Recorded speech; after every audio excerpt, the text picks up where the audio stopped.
am Jesse Whaler, host of Casual Smash Gauntlet, and today we're going to do something a little bit different. We're going to take a break from the battles and check out behind the scenes so we can see the people involved that helped bring this project to life.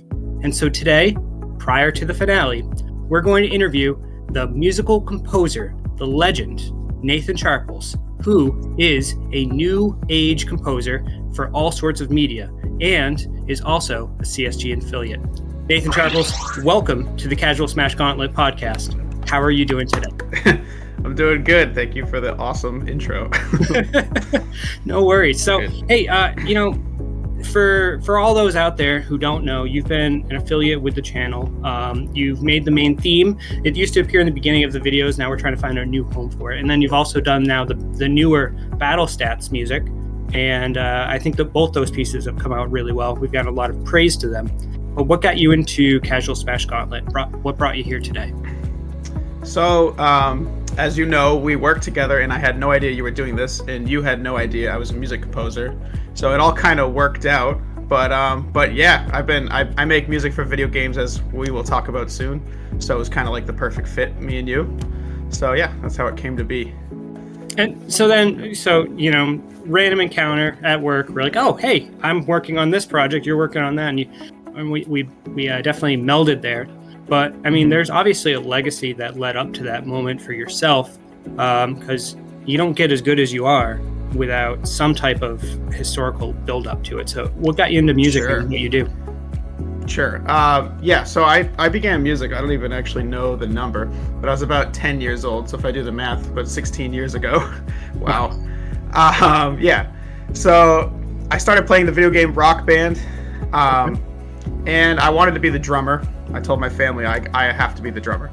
And when I had to go to bed and my dad was like, turn off video games or whatever, I was like, I still want to play drums. So I actually would go down in the basement and play the drums, the Rock Band drum set. They all sound the same, each drum, when it's not plugged in. And I would just learn. I just imagined literally in my head, like that's a hi-hat, that's a snare drum, it's a tom. So I learned drums there. I joined the band at middle school. Then I went on to high school. I did more drums. And then halfway through high school, I switched to piano and keyboard because shout out to the band Snarky Puppy. I saw their keyboard player, Corey Henry, and it just blew my mind. And I was like, you know what? I'm going to go do that instead. And then ever since, I've just been picking up other instruments because once you learn like one or two, it starts to get a lot easier to get the basics down. Okay. As far as getting into like stuff like composing, I've just always been really good at making music. A lot of musicians like to just play music, but I like to treat music like a painter would. You know, painters don't just paint the Mona Lisa, and then they paint their Da Vinci's and then their Warhols. Like they go in, they study the Warhol, they study the Da Vinci, but then they go make their own stuff. So that's kind of always been my mindset. And then fell in love with composing, and now here I am. And here you are. And I know, like, Casual Smash Gauntlet is big to me. It's a passion project. It's something that, I didn't think I'd be able to do, and that here it is, right? And it's a small thing, and for you, like, your involvement in this is a nice thing, I'm sure, but it's not the end-all, be-all, especially with the talented resume you have. So, I appreciate every time that you work your hardest to produce a piece that fits the channel. And sometimes I know you have to degrade your quality a little bit just to match the content at times. So and I really appreciate that, man. Yeah. Oh, thank you. And, the continued involvement that you have, I hope, is going to progress. And we have big plans here. So I know for those viewing, season 1 finale hasn't dropped yet. They haven't seen it. They don't even know yet who the contestants will be. Now for us here, though, we're already thinking, let's talk about season 2. And because you got to get ahead of the production curve, otherwise you fall behind. And so you're taking on a much larger portion, the lion's share, if you will, of the CSG music. We've previously had some purchased tracks through CapCut that filled in a lot of the battles for everyone watching. Those weren't done by Nathan Sharples, which is why you'll be able to tell the difference between season 1 and season 2, because every bit of music in season 2 is going to be originally made by the composer here, Nathan Sharples. Everything from the battle music to the menu music to the interview music, everything he is doing. And we're trying to make it pretty dynamic in how we approach the music. So can you talk to us a little bit about how you prepare music for Casual Smash Gauntlet? What goes into that mindset? Sure. Can I use specific examples? Sure. So a piece we're gonna play soon, which I don't want to get ahead of us, but you'll send me a reference track. That's like the gold to a music composer, is a reference track. I love it because then I don't have to play this guessing game. Music is heard, it's not spoken, so it's very hard for someone to say like make a sad song. I need to know what instruments, because that's when like the specifics come in. So if I can hear a reference, it's really good. So Jesse will send me a reference track, and I'll kind of study the vibe. I'll study like, is it modern sound design? Is it like heavy metal sound design? Or is it like retro 8-bit kind of sound design? Because that's really going to change my whole palette of what I choose from. And then I'll listen to the musical themes. If anyone's a musician out there, I'll listen to like the scales being used, probably modes. Video games like to use fancy scales like modes and stuff like that. And then I'll just start kind of orchestrating. So a song that we'll be showing in a little bit, I did it kind of the classic way. I listened to the drums of the reference track, I mimicked the drums, I listened to the bass, I mimicked the bass, and I kind of worked my bottom up.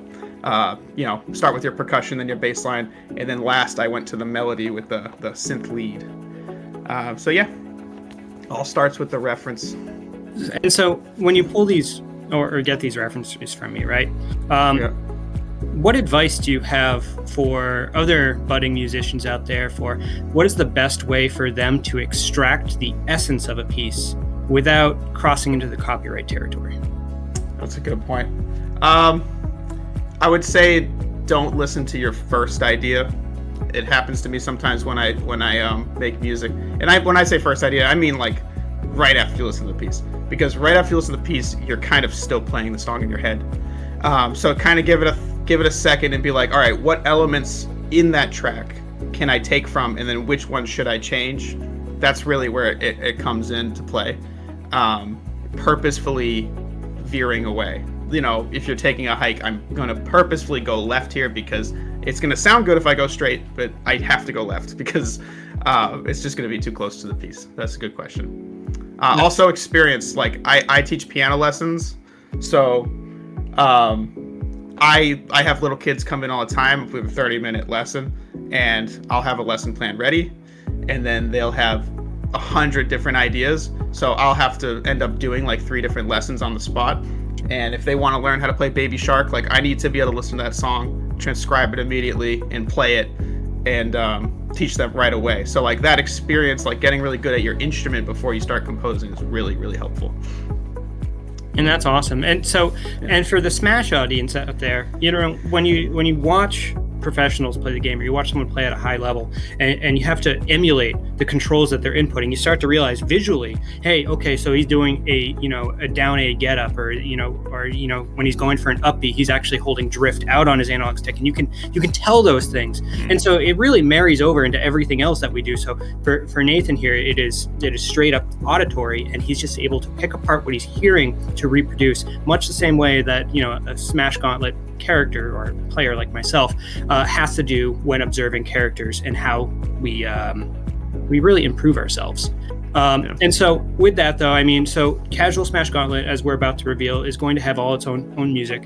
And season 2, just to get a little bit ahead of myself here, every single challenger, or every single champion, I should say, in the Gauntlet next season will have its own stage and its own musical track. And so we're trying to really make the experience unique. So the challenger is transported to these stages, and the atmosphere is more complete to make the Gauntlet a little bit more cohesive in its narrative. And so Nathan, you're going to be doing a big lift in that, as you're going to be the one composing each individual track for each individual character for the upcoming Gauntlet. And some of the characters aren't the same as this year's Gauntlet, or this season's Gauntlet. So you got quite a bit of work ahead of you.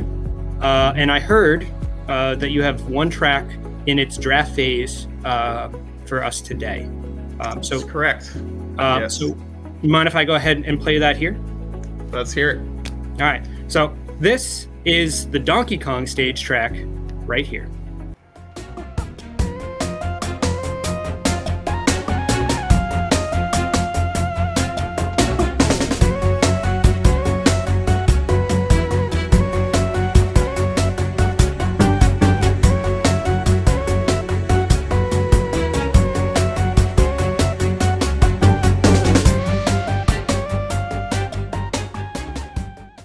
So there we are. That's the track.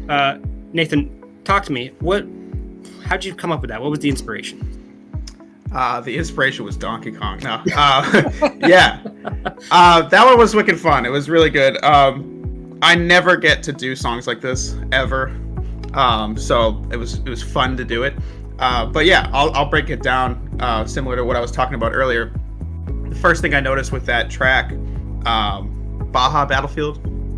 Is that what it's called? Yes, Baja Battlefield. If you check it out, it has a very like skip-steppy kind of time signature and drum beat.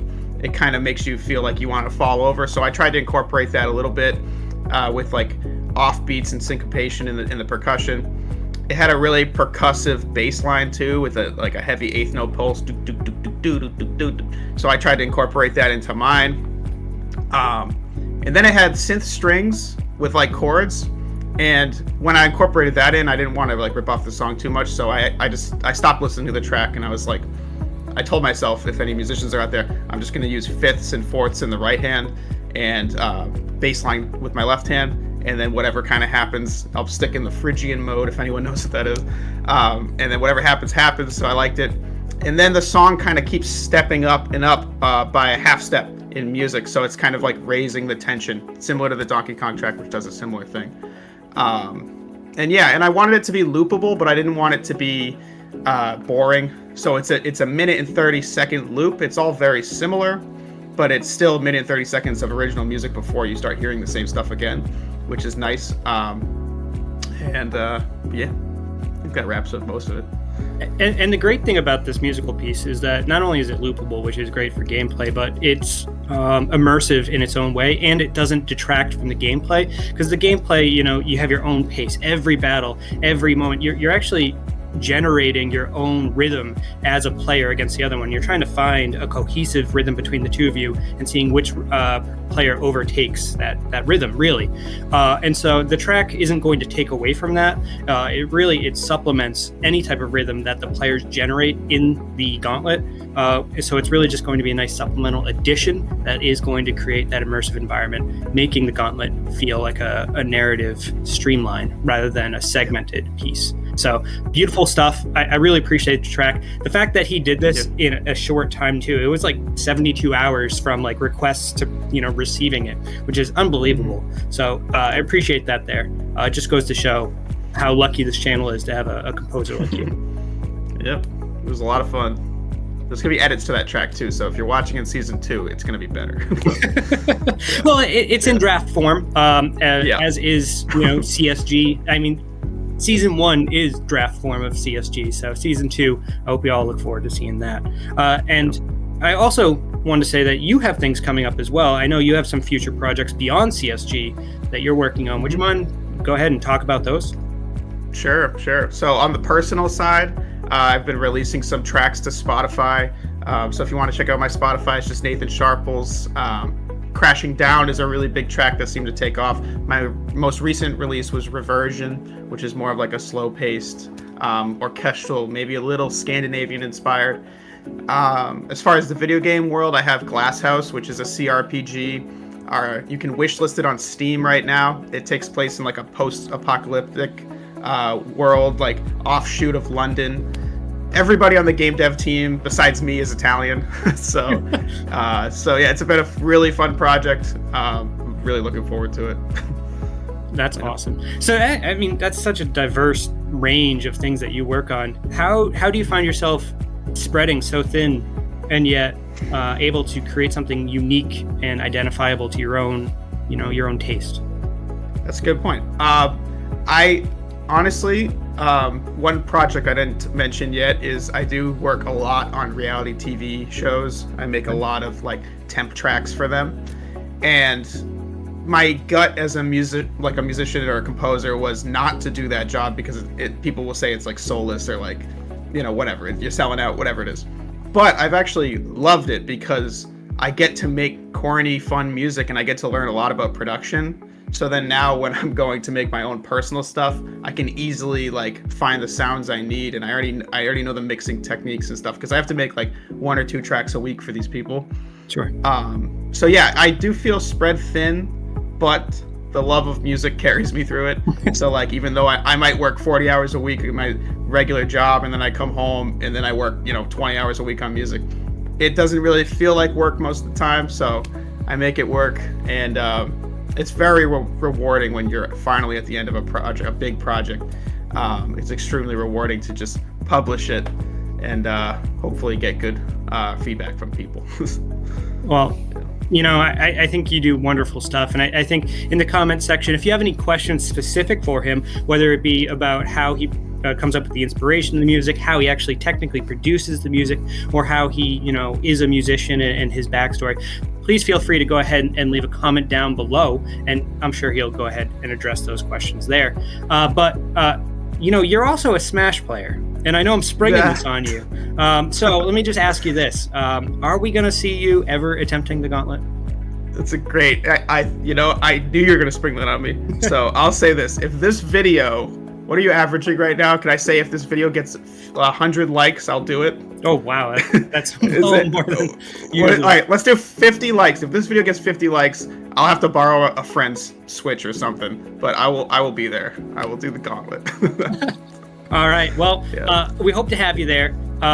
Go ahead, reveal all your plugs, please, so that people can follow you, listen to the great quality music that you produce, and maybe get involved in maybe future projects with you. So why don't you go ahead and leave those here now? Sure. Yeah. So check me out on YouTube or Instagram, same username, just Nathan Sharples MP3. You can check out my Spotify, Nathan Sharples. If you're a musician, on my YouTube channel, I post instructional videos as well as just like music stuff, general music stuff. And then Glasshouse, you can wishlist it. We can put it in the description. And then, please comment, because I'm going to be lurking after this video is posted. If anyone has any questions, I'll be in the comments. There you are. Nathan, thank you for your time today. Thank you for supporting CSG the way you do, and I look forward to working with you in the future. And for all of you out there, this has been Casual Smash Gauntlet, and I look forward to seeing you all next week.